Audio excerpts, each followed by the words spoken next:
Buen día, estimados participantes. Un gusto saludarles. Reciban un cordial saludo de parte del equipo de CIABAT. El día de hoy, ¿verdad? Estaremos con nuestro experto, el ingeniero Jesús Rivera, quien nos dará la primera introducción al webinar del día de hoy. Deseo la palabra. Hola, buenos días. Buenos días a todos. ¿Me escuchan? Sí. Ok, buenos días. Gracias por su asistencia. Voy a permitirme arrancar la presentación. Voy a desconectar el video porque últimamente he tenido algunos problemitas de la conexión y entonces para no consumir tanto ancho de banda voy a trabajar con el audio y la presentación, ¿ok? La idea un poco del webinar del día de hoy es, bueno, además de darles la bienvenida a todos, deseándoles que lean el material de estudio que está en el módulo 1 para esta semana. Este webinar es para reforzar la información que yo les estaré suministrando en el material de estudio, la cual les invito a que lean. No pretendo ser el día de hoy en los webinars muy exhaustivo para que el gran contenido, bastante completo, está en el material de estudio, que está encargado, ya lo deben haber descargado en PDF para que lean, ¿no? Entonces la idea un poco es darles un esbozo de lo que es ese contenido y trabajar un poco en las materias, los temas que vamos a estar viendo esta semana. Recuerden que todo lo que va aquí y todo lo que está en el módulo va a ser trabajado y evaluado en dos foros. Son dos preguntas que les coloqué para que respondan, den sus aportes, discutan, etcétera.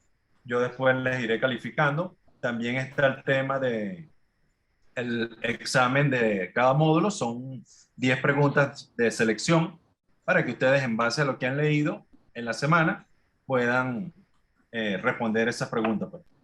Las opciones, se le dan varias opciones y ustedes responden según su criterio cuál es la opción correcta. ¿Ok? Entonces, un poco para arrancar, si tienen cualquier pregunta, en la medida en que vayamos trabajando hoy,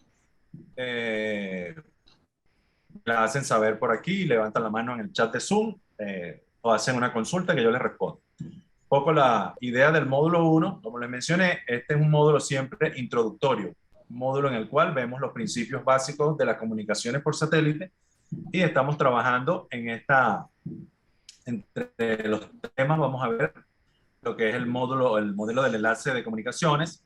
En este módulo vemos también lo que son el segmento espacial y el segmento terreno. En el material de estudio está mucho más detallado lo que es carga útil, plataforma del satélite, cuáles son los elementos, subsistemas del segmento espacial, el segmento terreno, hablamos de las estaciones terrenas en movimiento y también de los fundamentos de las órbitas satelitales. ¿Ok? Entonces, para arrancar, me gusta siempre darle la definición de lo que es satélite geoestacionario, el cual a nivel de la OIT se define como un satélite geosíncrono, cuya órbita circular y directa se encuentra en el plano ecuatorial y que por consiguiente está fijo con respecto a la Tierra. Esta es la definición que está en el reglamento de radio en el número 1.189. Entonces, prácticamente un satélite geoestacionario para un usuario, para un observador que está en la superficie terrestre, todos nosotros, se considera fijo con respecto a la Tierra. La distancia de ese satélite geoestacionario es nominalmente 35.786 kilómetros, que uno lo redondea y habla normalmente como que satélite a 36.000 kilómetros, ¿no? Son satélites que los más alejados de la Tierra y entonces tienen ciertas características que las vamos a estar viendo en esta semana en el módulo 1. Los satélites geoestacionarios se caracterizan porque con un solo satélite podemos cubrir un tercio de la superficie terrestre y con 3 satélites se cubre todo el globo terrestre excepto los polos. Entonces toda esa cobertura del satélite, por ejemplo, que está aquí girando, se obtiene desde los 36.000 kilómetros bañando la Tierra con su huella de cobertura. ¿Ok? Entonces, con 3 satélites, nominalmente se cubre toda la Tierra. Los satélites geoestacionarios, esta parte es importante, ellos se ubican en una caja imaginaria. Un satélite no es simplemente que ocupa una posición, vamos a decir, un punto en el espacio, sino que ese punto es una caja que tiene dimensiones 75 por 85 kilómetros en una cara y 75 kilómetros en la otra cara, vamos a decir en la altura. Vamos a poner que tiene una base de 75 por 85 y una altura de 75. Dense cuenta que es una magnitud considerable y por tanto podemos hablar de que en esa caja imaginaria puede existir más de un satélite. O sea, no es solamente un satélite en una posición geoestacionaria, sino que se pueden colocar más de uno, dos, tres satélites, hasta cuatro satélites en esa caja, ¿ok? Entonces es importante esta parte.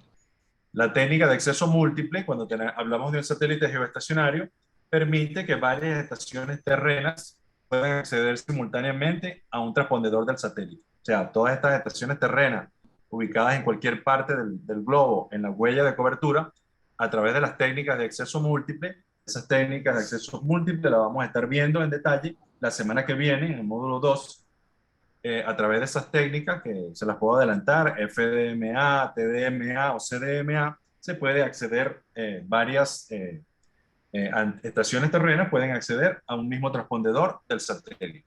En el principio de funcionamiento de las comunicaciones por satélites, un satélite normalmente actúa como un repetidor en el espacio.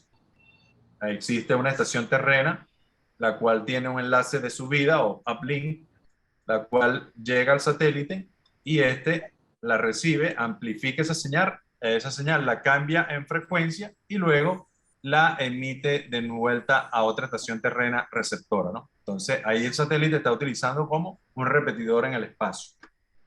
La estación transmite en un enlace ascendente, recibe en un enlace descendente y las frecuencias de subida y bajada son frecuencias distintas. Ustedes deben haber escuchado el uso de la banda C, el uso de la banda KU, el uso de la banda K, y en el cual esas fracciones, esas bandas de frecuencia se subdividen en dos subbandas, una que sirve para el enlace de subida y otra que sirve para el enlace de bajada. ¿Ok? No sé si tienen alguna pregunta hasta ahora. Bueno, por aquí revisando el chat, hasta ahora nada. Vamos bien entonces. Cualquier cosa me dicen. Los beneficios de las comunicaciones satelitales. Una de las preguntas que siempre le hago a mis estudiantes es sobre qué consideran ellos con respecto a los sistemas satelitales y su vigencia actual y su importancia. Entonces, esta lámina me permite hablar un poco de ello. Los sistemas satelitales se han mantenido por varias décadas. Son como uno de los principales sistemas de comunicaciones. En la época de los 50, 57, cuando se lanza el primer satélite, ya desde ahí comienza a ser un sistema de telecomunicaciones relevante hasta la actualidad. Y vamos a ver en este curso, eso lo veremos en el módulo 3, espero que me acompañen esos días y que lean bastante material porque ahí les dejo bastante información de lo que es la actualidad en el mercado de telecomunicaciones por satélite. Ustedes antes hablaban aquí les estoy hablando de satélites geoestacionarios, uno, dos, tres satélites para cubrir el globo, pero actualmente ustedes deben haber escuchado de lo que llaman megaconstelaciones, por ejemplo, son múltiples satélites en varios planos orbitales, los cuales están normalmente en órbita baja. Entonces, esta es la tendencia actual, satélites en megaconstelaciones y satélites de alto rendimiento, ¿ok? Que tienen el ancho de banda lo optimizan a través de la reutilización de frecuencia y bueno, eso lo vamos a estar viendo en detalle. Los satélites normalmente se complementan con los sistemas terrestres. Actualmente nosotros como usuarios, y eso se los digo siempre, queremos estar siempre conectados, queremos estar con acceso a datos, a redes sociales, a información de correos, queremos acceder a nuestro banco, hacer una transferencia, un pago, una consulta, etcétera. Pero lo importante es que siempre queremos estar conectados. Y para eso es necesario conectividad terrestre, ¿no? Pero en tierra tenemos servicios móviles. Ustedes tienen operadores móviles en sus países.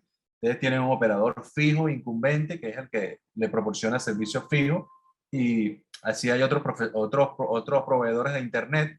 Y también están los satélites de telecomunicaciones. Entonces, la importancia de los satélites es que la gente quiere estar conectada en todo momento, ¿no? Y en cualquier sitio, no solamente en tierra, sino actualmente cuando agarran un avión, un vuelo, en la medida que la pandemia lo permita, la gente quiere siempre estar conectada, conectada a un teléfono, conectada a datos, etcétera.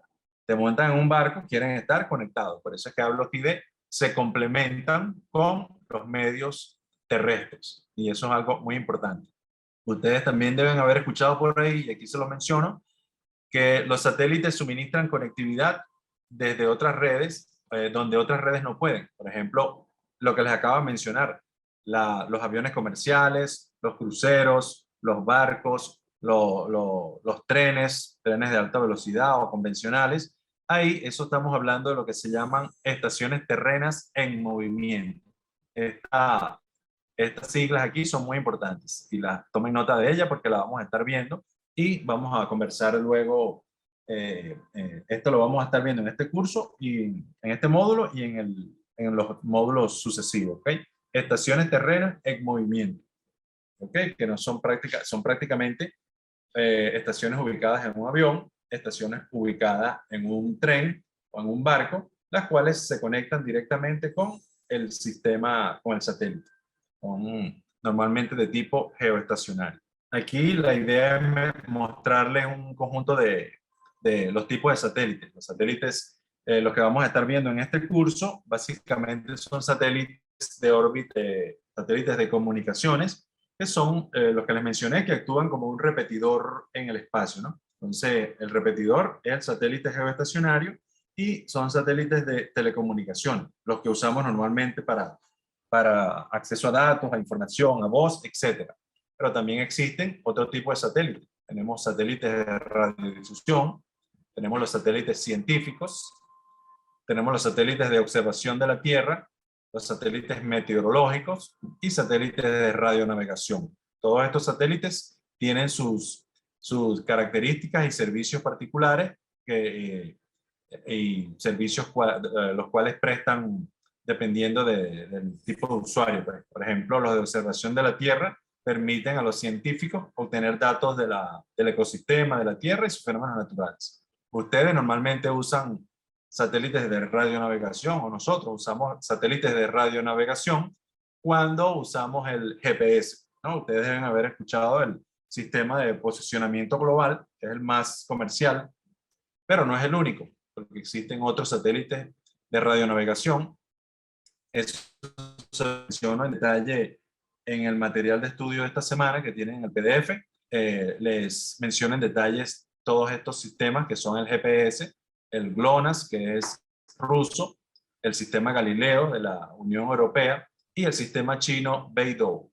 Cada uno de estos son satélites de órbita media, ubicados a 20.000, 21.000 kilómetros de altura y tienen aplicaciones de tipo de radionavegación. Simplemente que lo que escuchamos nosotros siempre es el más comercial, por decirlo así, es el GPS, pero existen otros sistemas. El modelo del enlace de subida, cuando estamos en una estación terrena, este diagrama de bloques que tienen en pantalla es el modelo de enlace de subida de la estación terrena, que no es más que una señal banda base. La señal banda base es la señal moduladora o la señal de información que se quiere transmitir. Esta pasa a través del modulador, luego por un filtro pasabanda. Esta señal es de tipo frecuencia intermedia, ¿no? La frecuencia que transmiten los cables coaxiales. Luego esa señal de frecuencia intermedia pasa por un mezclador porque esa frecuencia tengo que yo colocarla o transformarla a señal de RF, una señal que me permita transmitir la señal que va a recorrer esos 36.000 kilómetros y va a llegar al satélite. Entonces esa señal con ese mezclador pasa de frecuencia intermedia a frecuencia de RF, es lo que denominamos el enlace de subida o el uplink. En esa banda de frecuencias, antes de salir de la estación terrena, esa señal es amplificada con un HPA. Todos estos bloquecitos y todos estos nombres están definidos en detalle en el material de estudio que les sugiero que lean cuando tengan tiempo, porque en función de eso vamos a seguir desarrollando, pueda que les salga alguna preguntita en la evaluación. ¿ok? Luego esa señal que pasa por el amplificador sale al transpondedor del satélite, ¿ok? Entonces este diagrama es el modelo del enlace de subida. Luego está el modelo del enlace de bajada. La estación terrena, el anterior, era el enlace de subida, y del transpondedor del satélite hacia la estación terrena tenemos el enlace de bajada. Este enlace de bajada tiene esta configuración, llega del transpondedor del satélite, llega una señal muy débil. Ustedes saben y se pueden imaginar que desde un satélite hasta recorriendo 36.000 kilómetros hasta llegar a tierra, es una señal que llega muy debilitada, pues desvanecida. Vamos a ver en el módulo 3 las pérdidas del enlace satelital y cuáles son las más representativas. En este caso, la pérdida por espacio libre es una de las más representativas, que para los satélites geoestacionarios está en el orden de 196 dB. ¿Ok? Entonces, la señal que el satélite envió a tierra llega bastante debilitada. Por lo tanto, luego de pasarla por el filtro, para garantizar que la señal, que la frecuencia sea la adecuada, a la que vamos a trabajar, la frecuencia de trabajo, esta se pasa por un amplificador. Este amplificador es de bajo ruido y permite que esa señal que viene del satélite sea amplificada con un buen nivel para ser recibida en nuestra predios de la estación terrena. ¿Okay? Entonces, esa señal de RF, luego viene un convertidor descendente que pasa esa señal de RF por un mezclador y la transforma en frecuencia intermedia.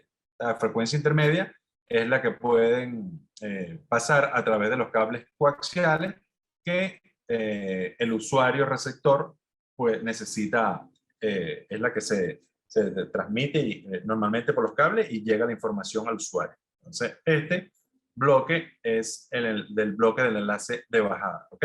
Entonces, como yo les mencionaba, en este módulo uno de los grandes temas es aprender qué es lo que es el segmento espacial y qué es lo que es el segmento terreno. Normalmente el segmento espacial es fácil de discriminar, ¿no? El segmento espacial de un sistema satelital es el satélite, propiamente dicho, pero además del satélite están todas aquellas facilidades ubicadas en tierra que permiten a los operadores mantener a ese satélite en su órbita nominal, porque eso sí es muy importante. O sea, el satélite tiene que mantenerse en su caja imaginaria, en su posición orbital nominal y no salir de ella, porque el satélite está sometido a muchas fuerzas externas que lo hacen que se mueva de posición. Entonces, a través del sistema de seguimiento, telemetría y telemando, que es el TTIC, se observa eh, el movimiento del satélite y se hace que el satélite no se salga de esa caja. Entonces hay cierto movimiento que el satélite hace norte-sur y entonces en TTIC tratan de impulsar para que el satélite se mantenga en su posición nominal, pues no salga ni para un lado ni para el otro, por las fuerzas externas a las cuales es sometido. Entonces, el segmento espacial, como les menciono aquí en este cuadro, es el satélite y todas las instalaciones en tierra que se denominan TTIC. ¿Ok? Entonces, eso es importante que fijen esto. Segmento espacial no es solamente el satélite. ¿Ok? Satélite más estación de TTIC, que esa es la que permite mantener a ese satélite en sus 15 años de vida útil en esa posición orbital. ¿Ok? Eso es lo que se llama segmento espacial. En el segmento espacial tenemos varios subsistemas. Los subsistemas, uno de los más importantes, y ustedes lo deben haber oído por ahí, es el de carga útil, el cual se refiere a todos aquellos componentes electrónicos que suministran el servicio al usuario para el cual se concibió el satélite. La carga útil, entonces, esta parte es importante porque siempre me dicen carga útil, les pregunto cuál es la carga útil y me responden siempre los transpondedores. No, el transpondedor, en la siguiente lámina vamos a ver de qué se trata, pero el transpondedor es un elemento que conforma la carga útil, pero además del transpondedor está el subsistema de antenas y todos aquellos equipos electrónicos asociados de amplificadores y receptores que intervienen en la transmisión y recepción de las señales. ¿Ok? Entonces, importante fijar este concepto. Carga útil es transpondedores y el subsistema de antenas acompañado de toda la circuitería electrónica que interviene en la recepción y transmisión de la señal. Como vimos en la gráfica anterior, en el bloque, el diagrama de bloque, ahí hay una señal que llega de la Tierra al satélite y entonces esa señal es procesada. Internamente, eso es lo que se denomina carga útil. Todo eso, el sistema de filtros, receptores, amplificadores, trasladadores de frecuencia y amplificadores de vuelta a la Tierra y el subsistema de antenas. Eso es lo que se refiere a carga útil. Muy importante ese concepto, que siempre por ahí se los pregunto en los exámenes, pero como a veces les doy varias opciones, les digo a veces transpondedores y entonces responden a los transpondedores. Pero ojo, es todos estos elementos que les acabo de mencionar aquí en esta viñeta son lo de carga útil, ¿no? Siempre hablamos de carga útil de telecomunicación. Les mencionaba que el diagrama de bloques de un transpondedor es el siguiente. Como les mencionaba, es el conjunto de circuitos que actúan como receptor. O sea, yo envío una señal de una estación terrena a la tierra, desde tierra hacia el satélite y la antena del receptora del satélite la recibe y entonces a través del amplificador de bajo ruido también se amplifica esa señal que viene bastante debilitada desde tierra y pasa por el trasladador de frecuencia. Luego se amplifica nuevamente y se envía en otra banda a la estación terrena receptora. Observen que aquí el enlace de subida puede ser en la banda de 6 GB o 14 GHz. Esto es banda C o banda KU. Y el enlace de bajada puede ser en la misma banda C, pero este 6 corresponde con este 4 y el 14 de subida de banda K corresponde al 12 de banda de la frecuencia descendente. Esa la vamos a ver en detalle, todas esas bandas las vamos a estar viendo en el módulo 2, en la semana que viene, ¿ok? Entonces, este es el diagrama del transpondedor y este es uno de los elementos de la carga útil. Vamos a ver si hay pregunta. Alfredo Solano dice, o sea, carga útil es un sistema. Es un subsistema, sí, el subsistema de carga útil, como lo mencionábamos aquí, déjeme ver aquí si aquí le mencionaba algo, ok, aquí le mencionaba el segmento espacial, y los equipos, dentro del segmento espacial está el subsistema de carga útil. Entonces, sí, como me está preguntando, la carga útil como tal es un subsistema. Y a continuación vamos a mencionarles aquí algunos de los otros subsistemas que conforman la carga, el segmento espacial. Ojo, aquí la información se las estoy transmitiendo de manera más general, ¿no? En el material de estudio tienen bastante, un poco más para leer el contenido pero sí, es un subsistema. La plataforma, por su lado, también forma parte del segmento espacial y es esto que ven en la parte inferior izquierda, que se refiere a el vehículo prácticamente físico que transporta, al cual se le instalan todos lo que son los subsistemas, pueden ser subsistemas, como les menciono aquí, el subsistema de energía, subsistema de control de actitud, el control térmico y el TTIC, y el subsistema de carga útil. ¿Okay? Entonces, en este equipo físico es que todos esos especialistas en fabricación insertan o colocan todo lo que son las antenas, paneles solares, baterías, los sistemas de control térmico, el combustible, la parte de referente al TTIC, etc. Entonces, todos estos subsistemas son los que permiten que el satélite funcione. Todos tienen una función particular. El subsistema de energía eléctrica es uno de los sistemas más importantes, porque si no tiene energía eléctrica, el satélite no puede funcionar, ¿no?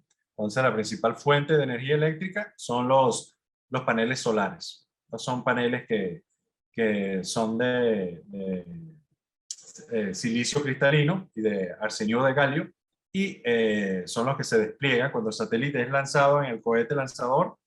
Ahí no se muestran los paneles solares, sino que ellos, en la medida en que el satélite es lanzado y sale de la plataforma de lanzamiento, en función de ir alcanzando su órbita definitiva, los paneles solares se van expandiendo, ¿no? Son paneles que tienen longitudes de 15 metros y 12, 15 metros cada uno. Entonces, son los que le permiten, son la fuente principal de energía. Claro, porque cuando el satélite, hay, por ejemplo, ocurrencia de eclipses y que no tienen energía directa del Sol, entonces ellos utilizan lo que son las baterías, que son la fuente secundaria de lo que es el subsistema de energía eléctrica. Entonces, para fijar eso, la principal fuente son los paneles solares. Y la fuente secundaria son las baterías, ya que estas baterías son el backup para cuando ocurren los eclipses solares. Entonces se utilizan las baterías. Entonces este es uno de los subsistemas importantes de la carga del bus del satélite, que conforman el segmento espacial. Otro sistema muy importante, que también les coloco en el material, es el sistema de control de actitud. Sistema de control de altitud, hablando en palabras sencillas, es el que permite que las antenas del satélite ubicado a 36.000 kilómetros tengan siempre la misma orientación hacia la Tierra.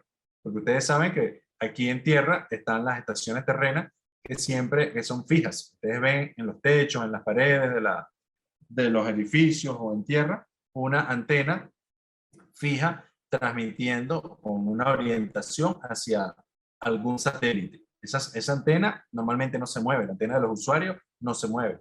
Y esto es porque el satélite siempre mantiene una orientación hacia la huella de cobertura que debería ser fija, pues se mantendría de manera rígida, y que esa antena, porque imagínense ustedes que la antena del satélite tiemble o cambie de posición o gire o tenga un torque particular que no te llegue siempre la misma señal hacia la estación terrena. Entonces, eso lo hace lo que es el sistema de control de actitud. Lo que hace es mantener la orientación del satélite en el espacio para que las antenas siempre estén orientadas adecuadamente. Y entonces hay un conjunto de sistemas que se los menciono en el material de estudio, que son sensores, actuadores, pueden ser de tipo mecánico y ópticos, y que ayudan a que estas antenas siempre mantengan la orientación adecuada hacia tierra. ¿Alguna pregunta hasta ahora? Para ver, revisar el chat. Pueden escribir en el chat. Si no quieren abrir el micrófono, abren el chat y me hacen la pregunta, que con gusto les estoy respondiendo. ¿Ok? Otro de los sistemas importantes es el sistema de control orbital. Como les mencioné, un satélite está ubicado en una caja imaginaria de 75 por 85 kilómetros y 75 kilómetros de altura. Entonces ahí el satélite siempre está sometido a fuerzas externas, y para contrarrestar este desplazamiento, que es natural en el satélite en esa caja, se le imparte un componente de velocidad norte-sur, porque el satélite siempre tiende a levantarse. Vamos a decir, en esta caja el satélite tiende a irse hacia arriba. Entonces, con el movimiento de ciertos chorros internos que se trabajan con el combustible del satélite, se dan impulsos que de la fuerza de norte-sur para mantenerlo siempre centrado, vamos a decirlo así. Igual el satélite tiene un movimiento normal de oeste a este, en el cual él tiende a moverse. Entonces al satélite se le imparten chorros impulsivos con movimiento este-oeste para contrarrestar ese movimiento que tiende a hacer el satélite. ¿Okay? Entonces este sistema es el sistema de control orbital, y es el que yo les mencioné hace rato, que forma parte del el satélite, el segmento espacial. Entonces este es su sistema, bastante importante para el satélite. Ingeniero, hay una consulta de Alfredo Solano dice su pregunta, ¿cómo es el sistema inercial del satélite?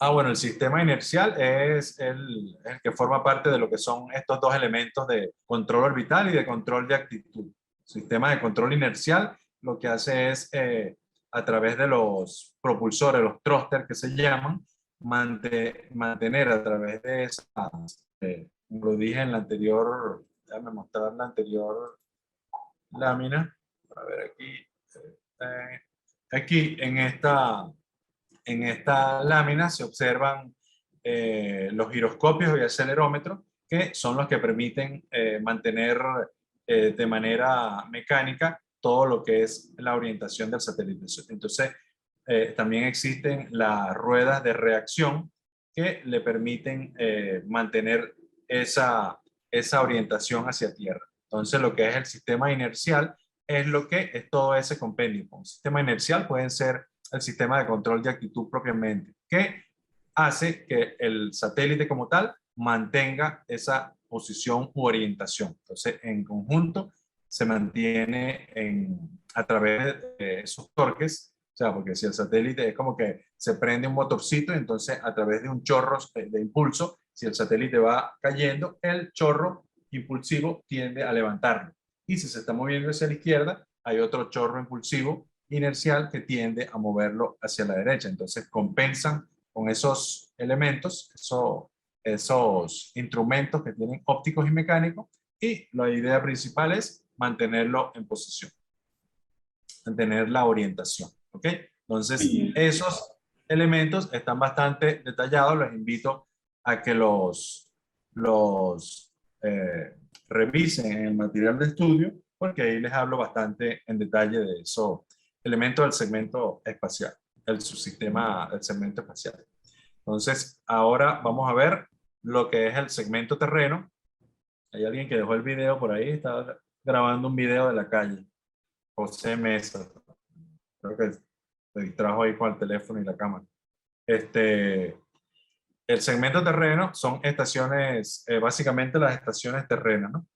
Entonces, ¿qué son las estaciones terrenas? Esto, señores, está en lo que es el artículo 1 del reglamento de radiocomunicación. Es el conjunto de estaciones situadas. Ojo, esto es importante porque no es solamente estas que tienen en la imagen, que están en los techos, en tierra, en el piso, etcétera. No solamente son esas las estaciones terrenas, y eso se ve en la definición. Observen acá que son estaciones ubicadas en la superficie terrestre o en la parte principal de la atmósfera terrestre. ¿Ok? Esto es importante, esta diferenciación. Esto quiere decir que no solamente son estaciones físicamente en tierra. Ustedes pueden tener estaciones, como les mencioné, a bordo de un barco. Pueden tener estaciones a bordo de un avión privado, comercial, militar, etc. Y esas estaciones terrenas, desde esa ubicación que estén a 30.000 pies, que va a un avión comercial, que son 10 kilómetros, desde ahí se puede conectar con el satélite, y ese es un enlace de subida. ¿Ok? Entonces, por eso es que la definición es clara en eso. Dice, superficie de la Tierra o parte principal de la atmósfera terrestre, destinada a establecer comunicación entre ellas, entre una o varias estaciones espaciales, o con una o varias estaciones de la misma naturaleza. ¿Ok? Entonces, estación terrena transmisora, sube al satélite, baja el enlace de downlink, llega a otra estación terrena, receptor. Entonces, este concepto es importante que lo tengan por ahí en cuenta, ¿ok? Entonces, eso es el elemento principal del segmento terreno, son las estaciones terrenas. Entonces, recapitulando un poco, tenemos dos cosas. Segmento espacial, que es satélite, y las estaciones de TT&C, que lo mantienen en su caja, en su posición orbital nominal. Y el segmento terreno, que son las estaciones terrenas que están ubicadas en tierra o en la parte principal de la atmósfera terrestre. ¿Ok? Entonces, hasta ahora no sé si hay alguna pregunta más. Ok. Han invitado a hacerla, y bueno, la idea de este webinar es darle la primera clase para que ustedes entiendan más el material y vayan con mejor información. Entonces, el segmento terreno, lo que le mencioné, básicamente las estaciones terrenas. Y estas estaciones terrenas son unidad exterior y unidad interior. Lo que hay en la unidad exterior es básicamente lo que se ve en toda estación terrena. Una antena parabólica o de estructura circular que se mantiene físicamente orientada hacia un satélite particular. Y el segmento y la unidad interior son todos los equipos de moduladores, decodificadores, sintetizador de frecuencia, etcétera, ¿no? Que llevan la información a lo que es el usuario final. Entonces, tendríamos unidad exterior, que es la unidad, básicamente la antena, y la unidad interior, que es el conjunto de equipos que trasladan la señal hacia el usuario receptor. En el material de estudio vamos a estar trabajando con bastante información de este tipo en el caso del segmento terreno. Aquí no les coloco toda la información, pero uno de los elementos importantes de los parámetros de antena de las estaciones terrenas es el patrón de radiación. El patrón de radiación es esto que ven aquí a la izquierda, que no es más que una representación gráfica que muestra las propiedades de radiación de la antena en función de las diferentes direcciones del espacio. ¿Okay? Un diagrama puede ser en coordenadas polares o pueden ser coordenadas cartesianas. Entonces aquí siempre hay un lóbulo principal, un lóbulo secundario y hay ciertas recomendaciones de la UIT que escriben o que describen cuál es la característica de los patrones de radiación de las antenas. Otro de los elementos importantes del segmento terreno es el telepuerto, que es un telepuerto. Telepuerto no es más que a nivel de un operador satelital, tiene que tener una estación en tierra que mantiene, que es distinta a lo que es el TTIC. El TTIC puede estar ubicado físicamente en el mismo telepuerto o puede estar ubicado físicamente en otro sitio, pero el telepuerto es el que permite establecer comunicaciones con los satélites para manejar la información que requieren los usuarios. Por ejemplo, un telepuerto establece comunicaciones en dos sentidos, en lo que es el segmento espacial y el segmento terreno. Esas estaciones del telepuerto reciben esa señal y las transmiten a los usuarios en tierra para que ellos puedan obtener el servicio. Entonces hay una interacción que hay entre el telepuerto y los operadores de servicio móvil, los operadores de servicio fijo, los proveedores de internet, etc. El telepuerto básicamente lo maneja el operador satelital. Por ejemplo, lo maneja operadores como Intelsat, CES, Eutelsat, Star One o Telesat. Cualquiera de esos operadores tienen una red de telepuertos que complementan con su red satelital o flota y entonces sirve para conectar a los usuarios en tierra, en mar o en aire. ¿Okay? Entonces, ellos manejan normalmente todas las bandas de frecuencia. En el telepuerto tienen que manejar banda C, banda KU, banda L, banda X, banda KA, etc. Y posee conectividad con toda la red terrestre para permitirle la conectividad a los usuarios. En el material de estudio les recalco entonces que hay más información detallada en ese sentido. Aquí otra de las cosas que les mencioné hace un momento es la relativa con las estaciones terrenas en movimiento, ¿no?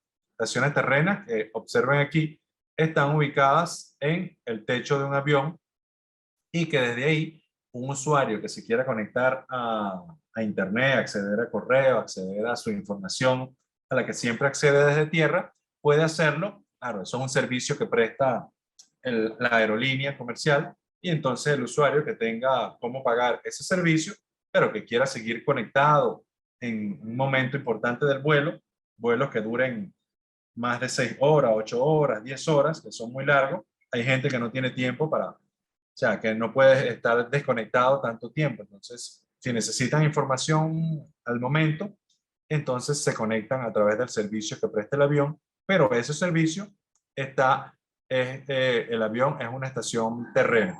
Desde ahí se eleva esa estación al satélite, esa señal al satélite, y la conectividad se hace desde tierra con los gateways o telepuertos a la red de internet o red terrestre móvil, por ejemplo, o proveedores de internet. Entonces, esta parte es importante estaciones terrenas en movimiento, ha habido un crecimiento cada vez mayor de banda ancha en todas las plataformas en movimiento. Normalmente trabajan en banda KU y banda K.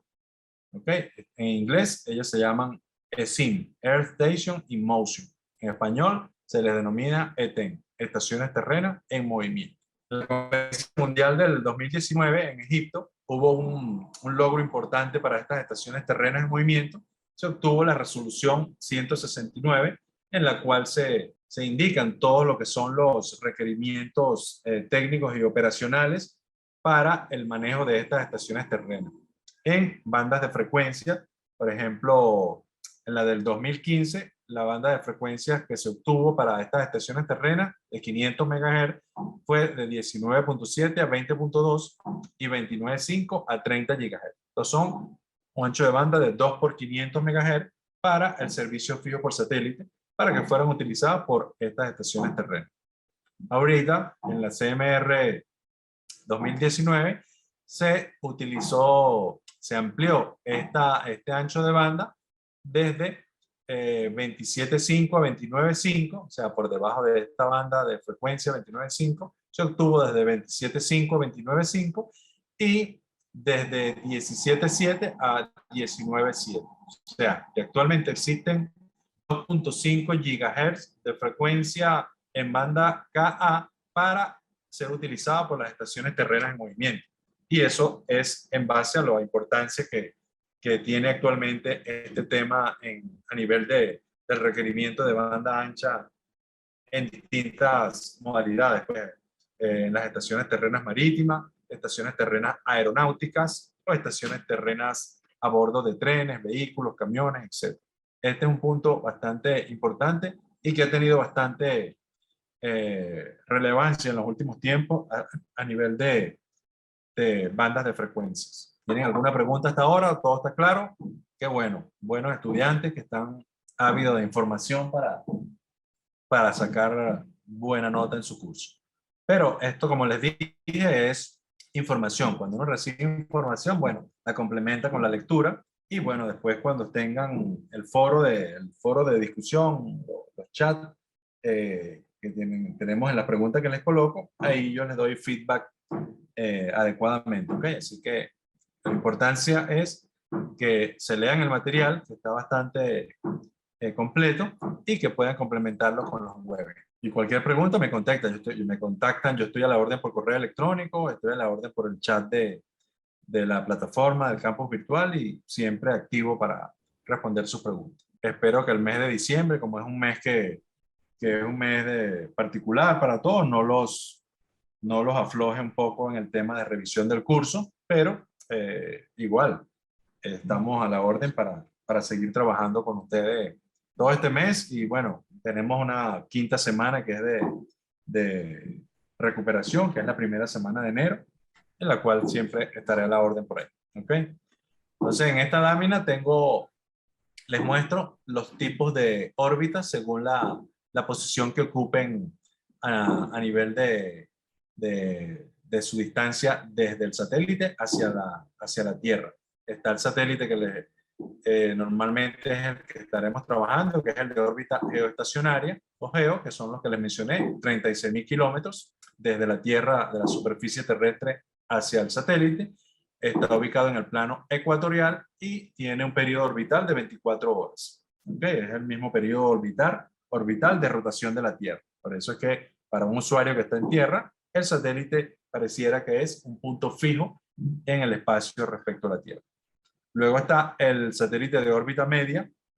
Son satélites que se ubican entre 8.000 kilómetros y 20.000 kilómetros de la superficie terrestre. Están ubicados en varios planos normalmente y el periodo orbital es de unas 6 horas. ¿Ok? Y está en este tipo de satélites están, por ejemplo, los que les mencioné, satélites GPS, GLONASS, Galileo, el satélite chino Beidou, etc. Está el satélite, la constelación O3b, que la deben haber escuchado, un satélite que está a 8.300 kilómetros, que es un satélite que comenzó a surcar el espacio a partir de 2016. Son 20 satélites que están en órbita de O3b. Lo vamos a ver en el módulo 3. Los satélites de órbita baja, que son aquellos que están ubicados en entre 500 y 2000 kilómetros de la superficie terrestre. Estos están muy en boga actualmente y lo vamos a estar viendo también en el módulo 3, porque ahí vamos a ver las megaconstelaciones. Megaconstelaciones que son satélites que se ubican a 500 kilómetros de altura o 1200 kilómetros de altura en múltiples planos. Por ejemplo, vamos a estar viendo a Starlink, que es un operador que tiene hasta ahorita 1700 satélites en órbita a 500 kilómetros. Está también el operador OneWeb, que tiene ahorita aproximadamente 300 satélites a 1200 kilómetros de altura. Y ya prometen desde ahorita dar conectividad a partir del año 2022 y 2023. ¿Ok? Entonces, esos satélites son de órbita baja y están conectados en múltiples planos y constelaciones. En el material de estudio también les menciono los fundamentos de las órbitas, ¿no? Estos dos señores que están acá, Johannes Kepler e Isaac Newton, fueron los que establecieron las leyes físicas que gobiernan todo eso que son las características orbitales. Las leyes, básicamente, les menciono que son tres leyes de Kepler que definen el movimiento de los satélites. Sobre todo, la primera ley de Kepler, que indica que la trayectoria que describe un satélite es una órbita elíptica y con la Tierra ubicada en uno de sus focos. En el caso de la Tierra, esta primera ley de Kepler dice que la trayectoria que describe la Tierra es una elipse con el Sol ubicado en uno de sus focos. ¿Ok? Y que si la aplicamos a los satélites geoestacionarios, esa trayectoria es la elipse y la Tierra, el planeta Tierra, está ubicada en uno de sus focos. Esa es la primera ley. Ahí les dejo para que lean la segunda y tercera ley y vean algunas informaciones que les coloco. Por otro lado, Newton explica el porqué del movimiento. En lo que vimos en bachillerato, en segundo, tercer año de la ley de gravitación universal. Aquí hacemos una comparación o una igualdad importante entre la ley de fuerza de gravitación universal de Newton y las leyes de Kepler para demostrar, ahí se demuestra con esas leyes que el satélite está ubicado a 36.000 kilómetros o que la trayectoria en coordenadas polares de una satélite geoestacionario es una elipse. Esa información como dice aquí en el cintillo inferior, está en el material del curso, ¿ok? El campus de Seabán, la cual le invito a que lean. Uno de los elementos importantes de lo que es esta trayectoria y órbitas satelitales es el apogeo y el perigeo. El apogeo no es más que el punto de la órbita más alejado de la Tierra. En esta elipse verde en la parte inferior, el apogeo, siendo la Tierra el punto rojo que tengo aquí, el apogeo es el punto de órbita más alejada de la Tierra, este que está a la izquierda, punto verde. Aquí se alcanza la máxima cobertura de las antenas del satélite hacia la Tierra y ahí es que uno dice nominalmente que se llega a cubrir todo el hemisferio terrestre, ¿no? Por supuesto, la señal, al estar tan alejada en apogeo, es un poco más débil y debe ser amplificada con mayor ganancia. Y por otro lado, el perigeo, el punto que está aquí a la izquierda, es el que está más cerca de la Tierra. Ahí se cubre menos superficie terrestre y la señal tiene mejor intensidad. Entonces, aquí en esta que está a la derecha es la que les mencionaba, la primera ley de Kepler o ley de las órbitas, que dice que la trayectoria del planeta o el satélite en este caso es esta azul, que es una elipse. ¿Ok? Y el Sol, en el caso del planeta Tierra, el Sol está en uno de sus focos. En el caso del satélite, cuando es un satélite geo, la Tierra es la que está ubicada en uno de sus focos. Esta información con otros elementos de dinámica orbital y todo lo que es los parámetros orbitales están en el material de estudio, los cuales les invito a que lean y hay bastante información para que puedan facilitar la lectura, pues. Aquí hay otra pregunta, vamos a ver, Marcos. Marcos, de acuerdo a, a precisión, ¿qué satélite los que están a 500 kilómetros o los de 36.000 kilómetros me brindan mejor ancho de banda para comunicación e índice de vegetación? Marco, el tema de cada satélite, como lo mencionábamos anteriormente, tiene su utilización, ¿no? Entonces, unos tienen ventajas y desventajas y otros tienen ventajas y desventajas. Entonces, la idea es que, ponte, un satélite geoestacionario tiene alta latencia. Alta latencia es que tiene más retardo en la propagación de la señal para llegar a 36.000 kilómetros y si tienes doble salto satelital, puedes llegar a 500 milisegundos. Sin embargo, un satélite de órbita baja, LEO, puede tener 25 milisegundos. Ahí te necesitas inmediatez en la comunicación, ¿no? Entonces es más adecuado la latencia suministrada por el satélite LEO.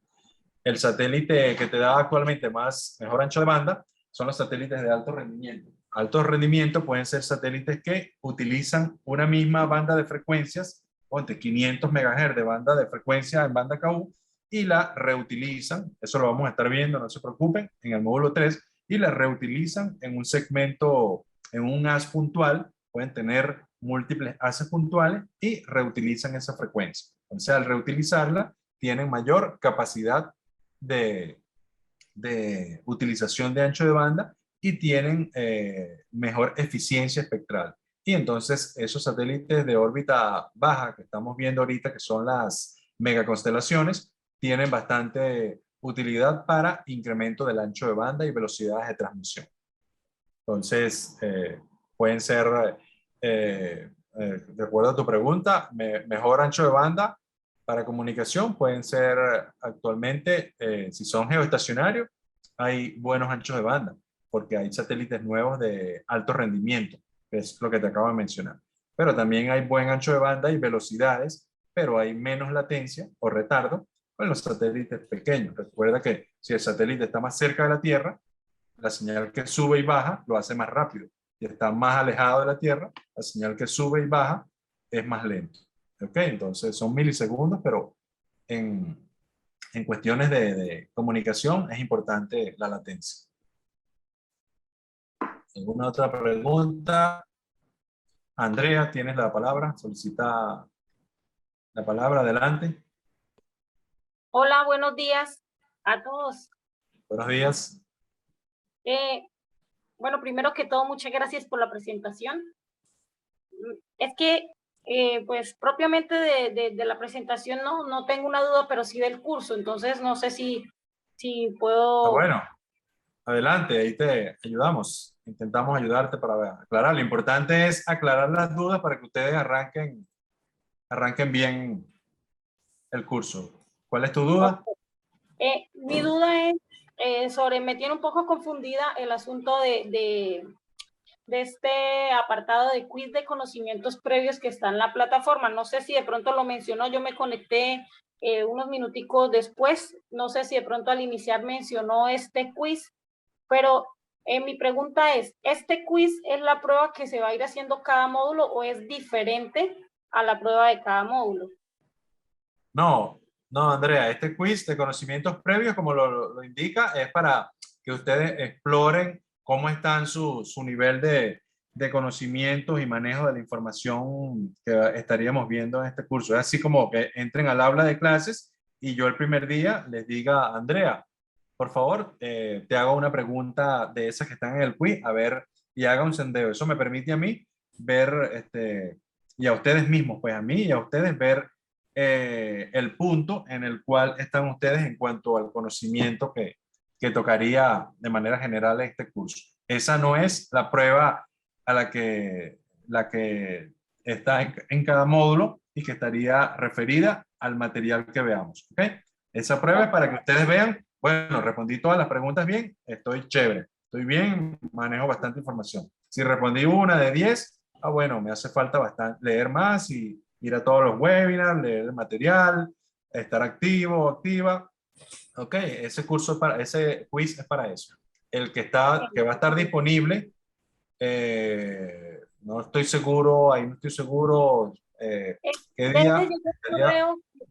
Eso también iba a preguntar, perdón. Llegó un correo que estará habilitado a partir del 10. Entonces, ¿cuánto tiempo dura habilitado el quiz? Perdón, sí, el examen de conocimiento propiamente del módulo. Ajá. Ariel, no sé si Ariel está por ahí, que es el que maneja el Buenos campus días, virtual, y no sé si tiene ingeniero, por disponibilidad. aquí presente. Sí, gracias por la pregunta, estimada. Sí, el quiz está disponible todo el tiempo del curso. A partir del 10, como les mencionó, creo que Damaris, mi compañera, les escribió, estará disponible el examen para que puedan acceder a él del primer módulo. Para poder acceder a ese examen tienen que haber visto todas las actividades ya publicadas en el módulo, que son el foro, que son el módulo interactivo, que son el foro de debate, participar en él, ¿verdad? Entonces, de esa manera pueden acceder al examen y poder avanzar al siguiente módulo, porque para ingresar a la semana 2 el requisito es que usted ya tenga hecho el examen de la semana previa, o sea, en este caso el de la semana 1. Y aprovecho que tocas el tema, qué pena, ese módulo interactivo a que hace referencia. Es a ver, ¿cómo se lo explico? Es parte del documento en PDF de toda la información suministrada por el tutor, pero de una manera más interactiva. Eso le muestra videos, le muestra botones, usted va a interactuar con el módulo, ya va a hacer clic en avance, retroceso, audio, así es. Ok, perfecto. No, excelente. A la hora, con mucho gusto. Muchas gracias, ¿no? Muy amable. Ok, gracias Ariel por la aclaratoria. Eso es importante porque para uno tener todas las variables claras de lo que es el curso y saber manejarse bien en el campus, pues como hay varias informaciones, tiene razón Andrea en que para aclarar cuál es cómo abordarlas, cómo atacarlas y bueno, planificarse. Pero sí, la idea es, como les dice Ariel, leer el material, un poco se complementa con estos webinars que vamos a hacer semanales y eso, pues, cualquier cosa, los colegas del campus de SEABAT, Ariel, Reader, todos ellos están activos para responder cualquier pregunta que sea de relativo al campus y en el caso mío, yo les estaré atento a responder cualquier duda que ustedes puedan tener sobre el material y bueno, interactuaremos en el foro cuando empiecen a responder, a dar sus aportes. Yo les doy feedback, les doy información, los oriento y así vamos. La idea es un poco lo que siempre les digo a todos, pues siempre el tema es que a veces muchos dejan por trabajo, ocupaciones personales, el día a día que nos arropa a todos y el tiempo que es inclemente últimamente, como que se va más rápido. No dejar todo para el final, porque después todo para el final se les acumula todo, como dice Ariel, para el acceso a la semana 2 hay que responder el examen de la primera semana, entonces tratar de hacer un esfuerzo pues, en mantenerse al día con el material y el curso, para que al final obtengan su aprobación, su certificado final y todo eso. Si alguien más tiene alguna duda o consulta sobre el curso. Bueno, ahí consultaba un participante sobre los encuentros que se serán cada lunes. Sí, la idea es que se haga lunes y viernes de cada semana, ¿no? No, la idea es que ustedes arranquen esta semana con este primer webinar, realicen su estudio del material de estudio, el foro interactivo, todo lo que está en el campus, y el viernes sería así como el cierre, pues. Yo los espero y entonces tienen muchas más dudas en base a lo que leyeron, etcétera, y entonces ese viernes tenemos la oportunidad de aclarar más dudas. De repente serían más participativos que en el lunes, porque en el lunes arrancamos materia y entonces ahí a veces es un poco más difícil digerir tan rápido, ¿no? Pero cuando uno estudia, tiene dudas y esas las podemos abordar los viernes. El que esté con dudas, abordamos el viernes. Si no tienen dudas, perfecto. Ideal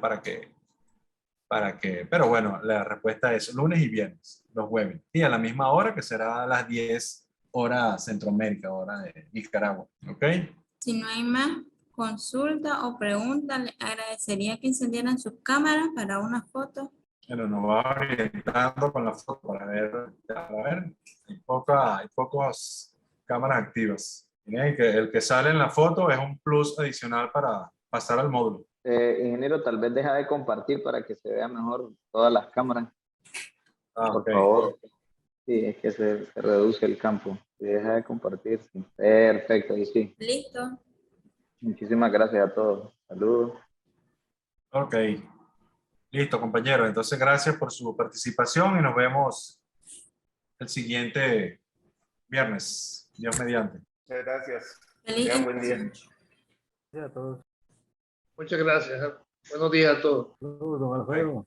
Saludos. Gracias, saludos. Saludos.